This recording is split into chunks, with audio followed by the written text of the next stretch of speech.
ધંધુકાના અડવાળ ગામની સીમમાં ભાદર નદીના પાણી ફરી વળતા ખેડૂતોને નુકસાન પહોંચ્યું છે।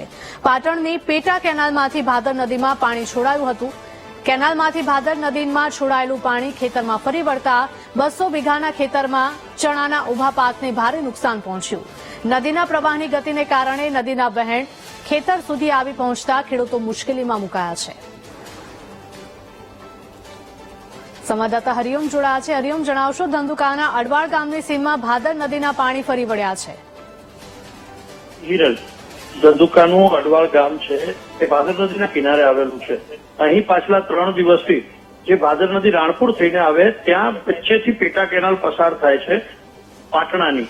એ પેટા કેનાલના નર્મદાના પાણી આ નદીમાં છોડવામાં આવે છે અને એમાં કોઈ પ્રમાણ રહેતું નથી, જેના કારણે અતિશય પાણી છોડાઈ જવાથી આ સમગ્ર પાણીનો ધસમસતો પ્રવાહ એ અડવાળ વિસ્તારના ચણા પકવતા લગભગ 200 વીઘાના ખેતરો છે તેની અંદર આ પાણી ફરી વળ્યું છે। એટલે ખેડૂતોને મોંમાં આવેલો કોળિયો જાણે છીનવાઈ ગયો હોય તેવી હાલત હાલ દેખાઈ રહી છે। ત્યારે નર્મદા વિભાગ પર જે પાણી છોડી રહ્યું છે એમાં એનું પ્રમાણ અને ત્યાં કોઈ નિશ્ચિત માણસ રાખે તેવી આ ખેડૂતોની માંગ ઉઠવા પામી છે। જી હરિઓમ, આભાર।